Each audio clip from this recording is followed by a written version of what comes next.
Hello everyone, it's me, the Boss Hog. This video is at least 3 days late to be honest, but between work, family life, and also I got some bad news about a sort of an old family friend who has cancer.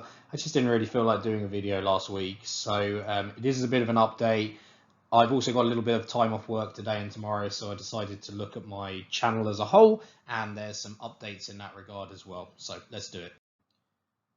All right, so in terms of how I've been performing over the last couple of weeks, honestly, slightly strange. Down £461, which is basically nothing in the scheme of things, about 0.4%. But it was very challenging because a lot of my stocks are actually doing kind of okay. But if I just look at the FX impact over the last sort of 2 weeks or indeed month, down like four figures on that. So 2 grand over the last fortnight and 5 grand over the last month. Just been very strange few months really for the pound and dollar pairing. And my portfolio is roughly 50-50 between the two. So it does mean that when the dollar is strong, I tend to actually benefit from that situation, and when the dollar is weaker, it tends to impact me. There are a few nuances within that, but certainly when I'm not buying stocks and when I'm not getting a ton of dollar-based dividends, it's definitely costly. So that was the reason for my video title this week. I definitely wanted to use that for a little while. And to be honest with you, I've kind of enjoyed FX since I started trading a couple of years ago now. So I thought, why not? This seems like the right time to do it. In terms of the capital situation, again, I didn't add any capital. It's been like that now for sort of 4 to 6 weeks, just a lot of kind of one-off costs that seem to be arriving at the same time. Everything from sort of my daughter's going to be starting at school next year, so they wanted a payment in advance, and then I had a tax bill, and we have a holiday in February that we've now paid for, so that's great. But it was like all of these like £1 here, £1,500 there, and it all just added up. I do expect that situation to change in December. We're basically now got everything behind us. So once we get the next payday, a few thousand is going to be spent on stock. So that's okay. That's the plan anyway.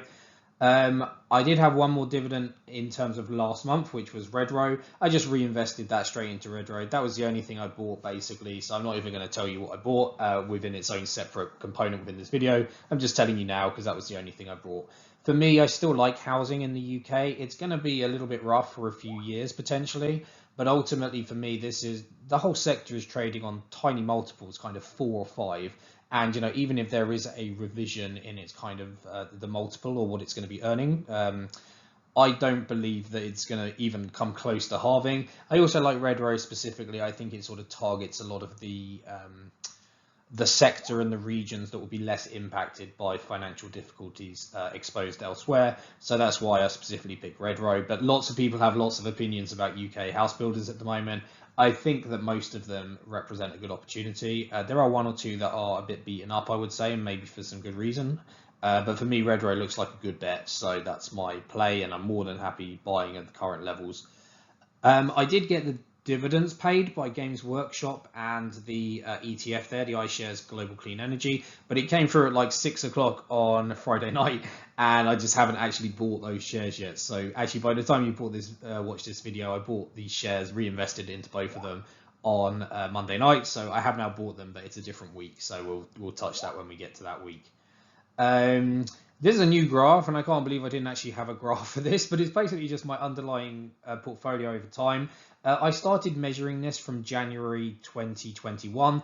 I started investing toward the end of November 2020, and I basically didn't really have the data before then. So what happened is in November 2020, I put in like 4 grand just to sort of check it was okay and I was comfortable with it. Then in December, I added 40, or took it to 40, sorry, so I added 36. And what you're really seeing here is kind of my journey from like 40,000 to where we currently are, so around the 115 mark. So that's my portfolio over time. You can kind of see for the last sort of 9 months, it's been pretty static and has been a challenging environment, as I'm sure many of you are witnessing.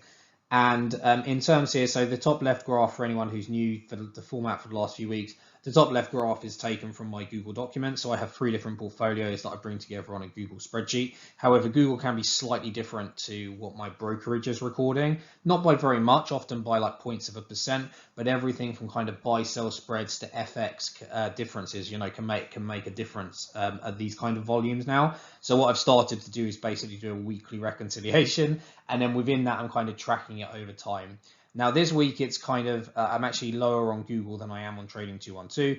Part of that reason is because of the fact that my Google tracker only will show when I have a position, so I don't monitor my cash position because I don't keep cash in my brokerage really. So, but you know, the 72.90 and the 180, that's part of that difference, right? So it's not yet showing in my Google tracker, but it is showing in Trading 212. So that's part of that reason. The other reason basically, so what's that, like 150 odd pounds? That's a tiny difference, right? So that's about 0.15% difference. And again, to me, that's immaterial, but I think it's important for me to measure that difference. And, you know, so if anyone wanted to come along and basically say, like, Liam, I think you're full of it, like, let's have a look, you know, that the graphs there, sorry, the table there on the top right, that is directly taken from Trading 212, right? So I could pull up the screen and show you that information, and that's okay.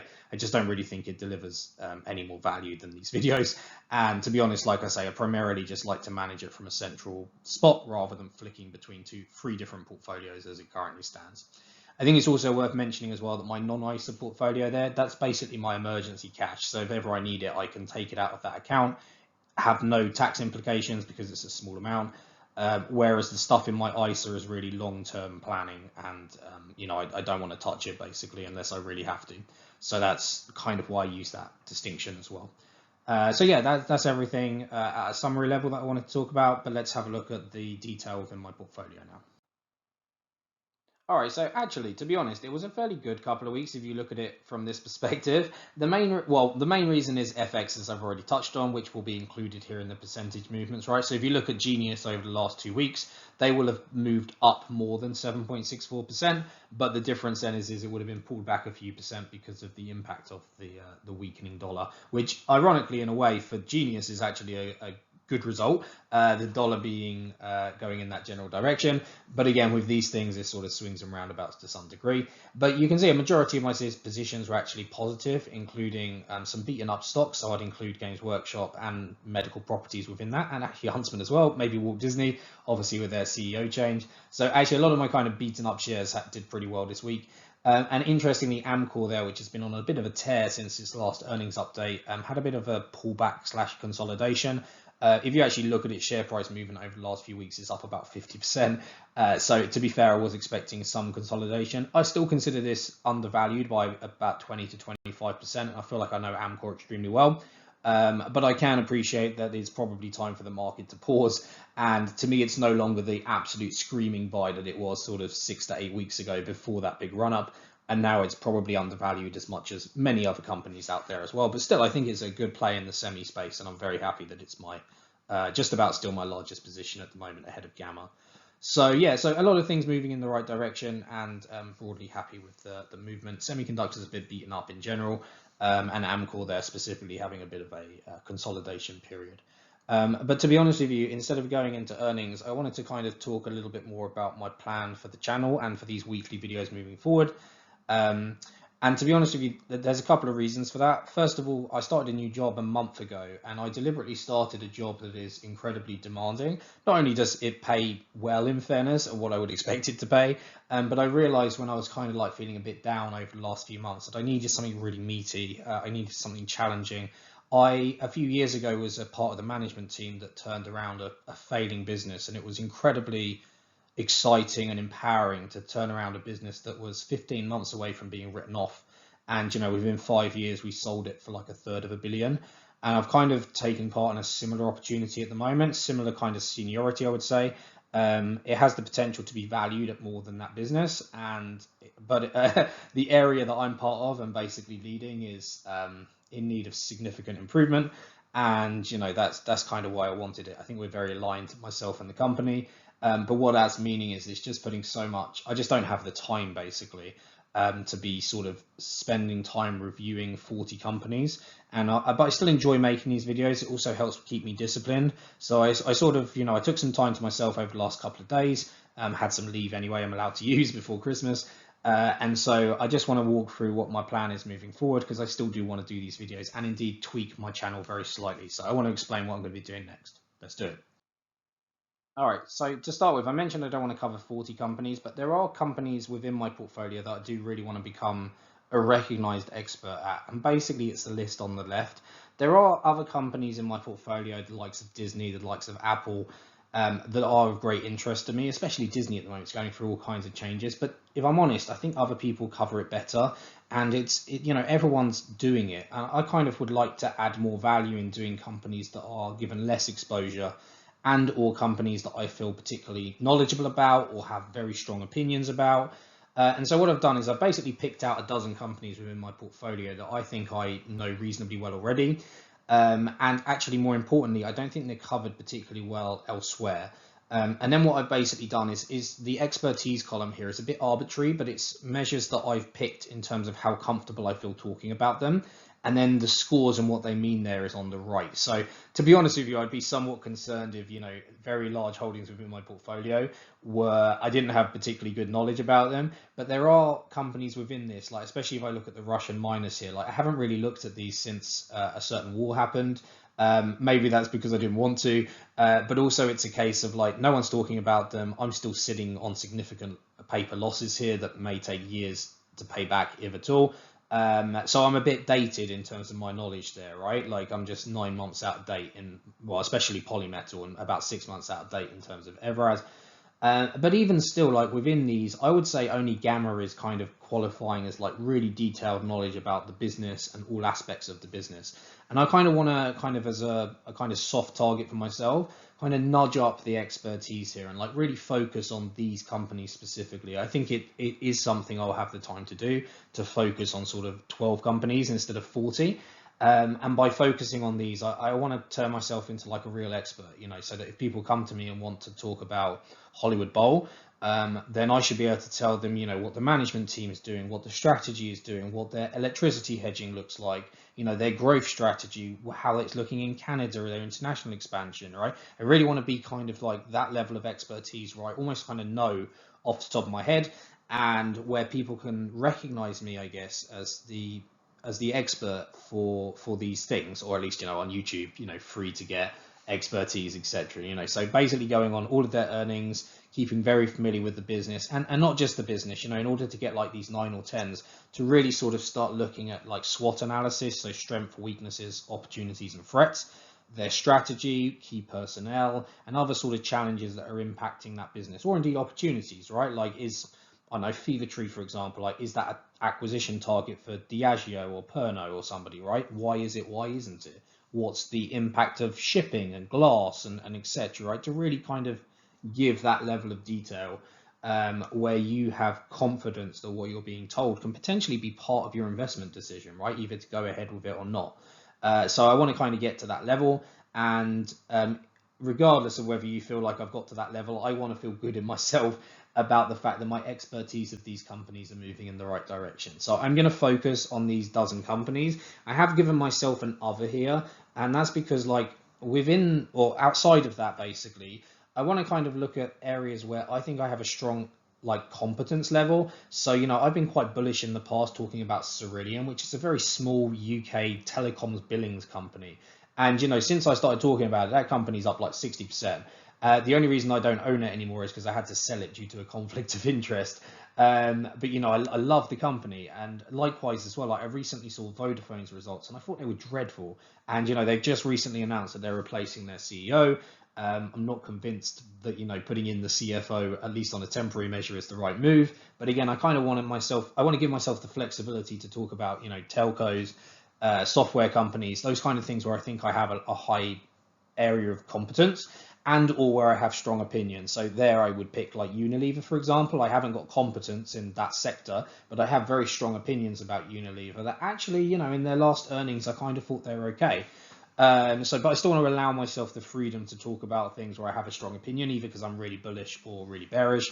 And likewise, to a lesser degree, but allow myself the freedom to talk about things like macroeconomic news, that kind of stuff as well, that may well be having an impact. I would say notably recently, the UK government's approach has had significant impacts on insurers in the UK, a sector that I've often spoken about quite heavily before. I've got Phoenix here, which is I've got two UK insurers, Phoenix and Legal & General. But again, I think Legal & General is covered at least to some degree elsewhere. Whereas Phoenix, despite being a fairly big FTSE 100 company, barely gets any exposure at all, and it's got like a life assurance business. But I think it deserves a bit more coverage, basically. So that's going to be the plan moving forward. These are still weekly videos. I guess I'd kind of like to sort of emulate Joseph Carson a little bit, where I'm just talking fairly briefly about my portfolio. That's definitely my style as well, to talk about how we're doing. But actually then to sort of take more of a deep dive into it, sort of 10 minutes how I'm doing, 20 minutes, here's how MPW are doing currently, right? This is my thoughts about the bearish sentiments that's coming out. Do I agree with them? Yes or no? And here's why. So I want to kind of get to that level of approach over the next few weeks. And I guess I'd welcome feedback both on whether that sounds like a plan, and likewise when I start moving in that direction, whether you're happy with what you're seeing. But ultimately for me, I think this is important to do. And then likewise, I kind of want to commit to a schedule. To me, this is quite important, but a schedule I can keep to ultimately. And I decided this is what my weekly schedule is going to look like. So it's going to start from tomorrow with an update on my motivation video. Again, for me, it's important to keep on top of my motivation. I was really in a funk over the middle of the year for various reasons. The fact that my family friend, the guy who taught me chess and was my like cub leader when I was a kid, and a real family friend, when my dad was ill with MS, the guy was like, making sure my mum was well, sort of keeping up with us and all the rest of it, and like I say, he sort of taught me chess when I was a kid. So it's really sad news, and I don't kind of want to revert back into myself where I kind of am not giving my all.